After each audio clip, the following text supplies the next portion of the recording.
Hi guys, this is part 2 of my interval lesson. We left off on perfect fourth, so we're just going to move right up into our next interval. So, let's look at our keyboard. So far we have talked about starting at middle C. We've talked about C to the first black key is C to D flat. We always go one letter name to the next letter name, and that's a minor second. Then we talked about middle C to D, which is a major second. Then we talked about C to E flat, which is a minor third. Then we talked about C to E, which is a major third. Then we talked about C to F, which is a perfect fourth. Now, there is another note. It's F sharp or G flat. We're going to skip that for now. I'll come back to it. That's a special case. So for now, we're going to talk about C to G, which is a fifth. Notice it's called a fifth because it's 5 letter names away. So C is 1, D is 2, E is 3, F is 4, G is 5. That's why we call it a fifth. So it's a fifth. And here's what it looks like. It's the second line where your treble clef swirl is your G.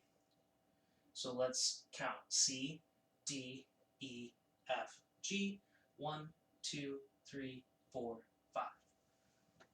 That's what it looks like. Let's hear what it sounds like.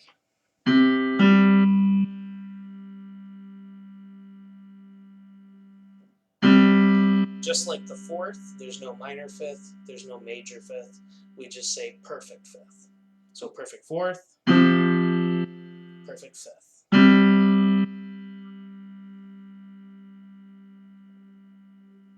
All right. And now we're going to go to our next note, which is the second black key in the set of 3. So let's look at our keyboard. So we went C to G, perfect fifth. Now we're going to go to C to either G sharp or an A flat. In this case, it's going to be an A flat because we're going one letter name to another. Let's count. C is 1, D is E, or C is 1, D is 2, E is 3, F is 4, G is 5, A is 6. So we're going to talk about a minor sixth from C to A flat to the second black key in the set of 3. C to A flat. Let's write that. And if you notice, we're just climbing up the chromatic scale.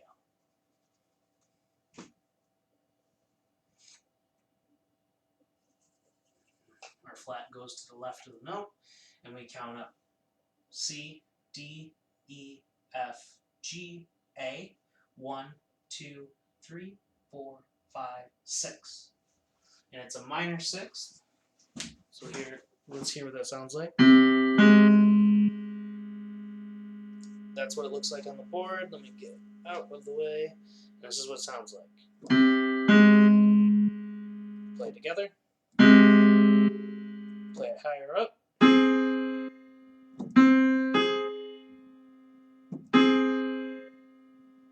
C to A flat, minor sixth.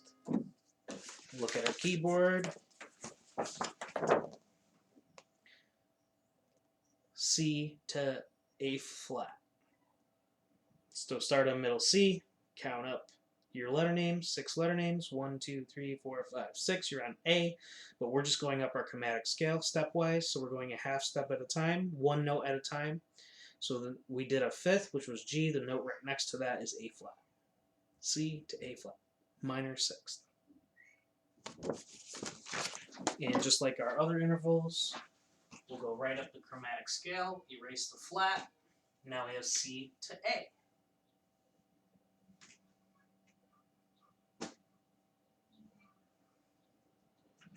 Let's C, D, E, F, G, A. 1, 2, 3, 4, 5, 6. It's some kind of sixth. 1, 2, 3, 4, 5, 6. And in this case, we had a minor sixth. So keeping with the pattern, it's going to be a major sixth.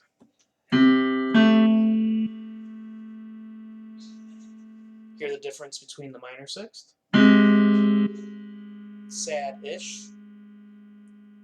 The major sixth. Happy-ish.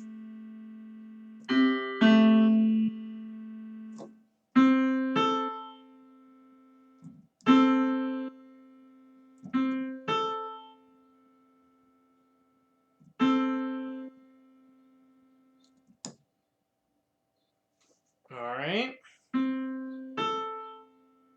And then we'll just keep going right up.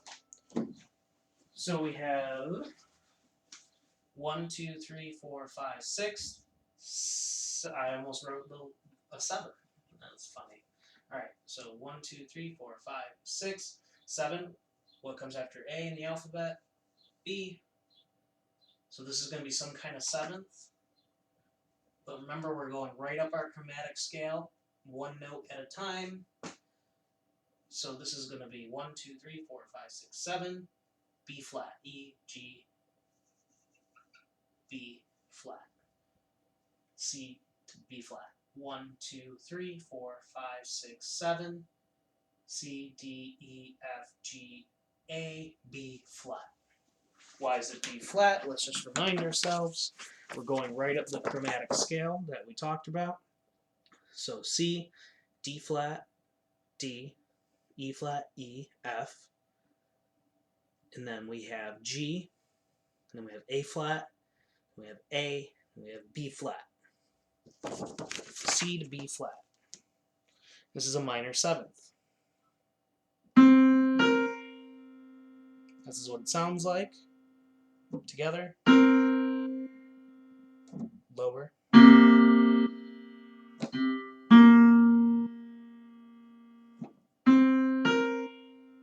That's a minor 7th.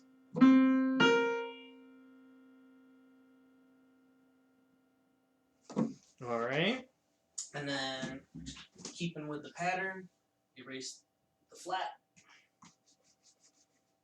And we'll just go C to B. Don't know where my marker went. That's alright.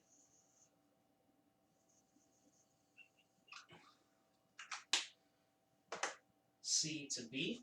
So C, D, E, F, G, A, B. 1, 2, 3, 4, 5, 6, 7. Some kind of 7th. We already talked about a minor 7th, so it must be a major 7th. That's what it sounds like.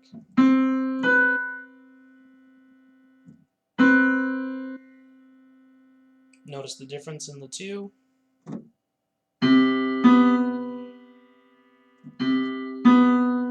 Major 7th.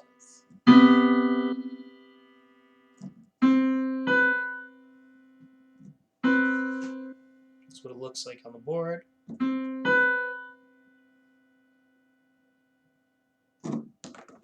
And the next interval after that, remember there's no black key in between B and C. So right now we're on B, major 7th, and then we'll go C to C, because there's no key in between B and C. So C to C.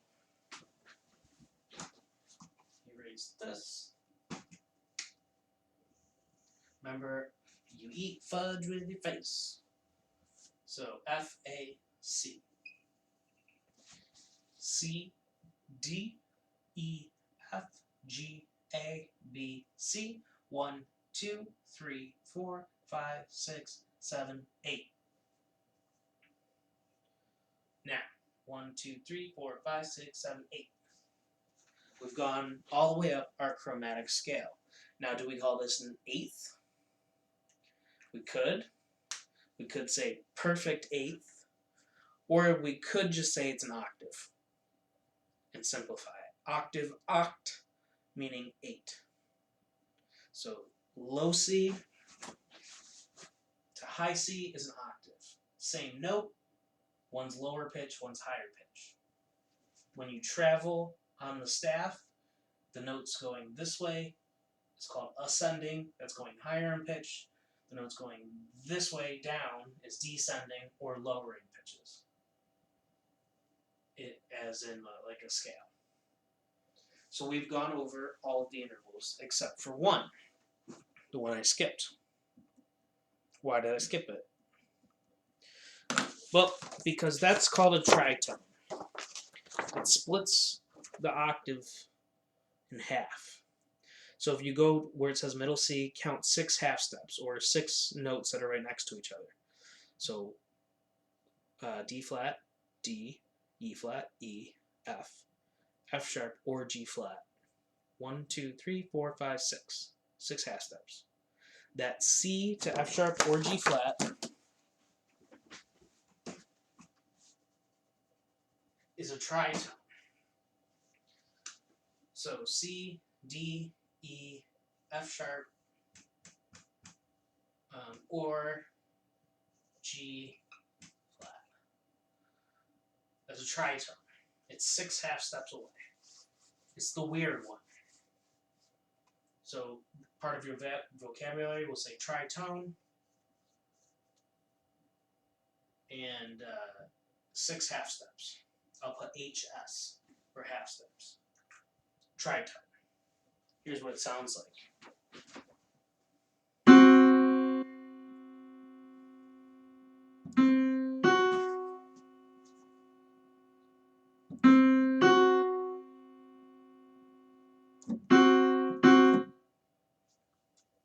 Kind of like a train.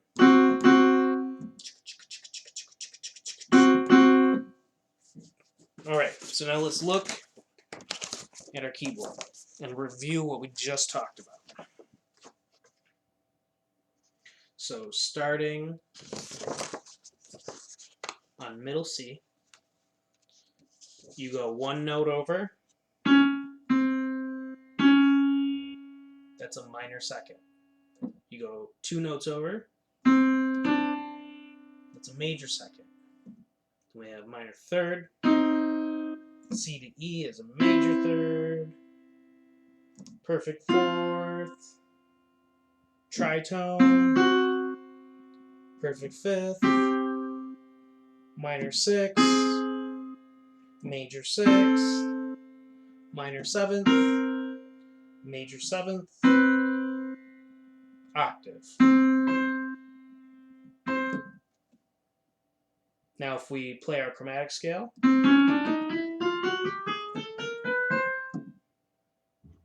from our previous video. So those are intervals. So I wanted to take some time to break down the chromatic scale into its smaller parts. So we have a scale, which is a series of notes starting on one letter name, ending on the same letter name. And then that scale is made up of intervals. All right, so you should be able to recognize all of the intervals. However long that takes is up to you. So you can go to musictheory.net, go to exercises and interval recognition, and you can listen to different intervals. So the computer will play you something like this, and it'll give you a list of options and tell you, you select which one you think it is. At first, it's not going to be easy. It's going to be very difficult.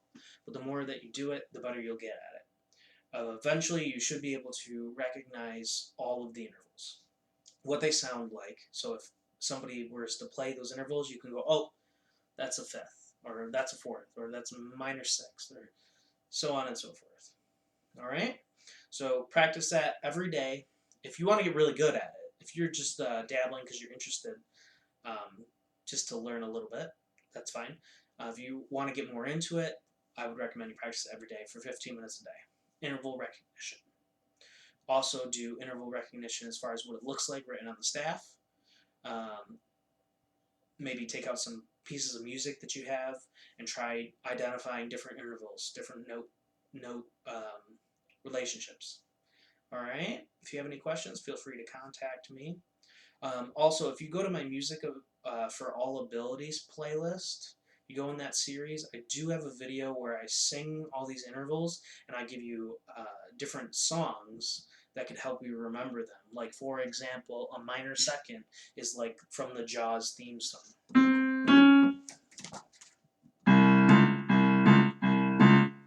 Alright, I'm not going to go over that in this video because it does take a little bit of time, but if you go to my Music for All Abilities video, I think it's episode 8, I do go over some helpful tricks to remember your intervals.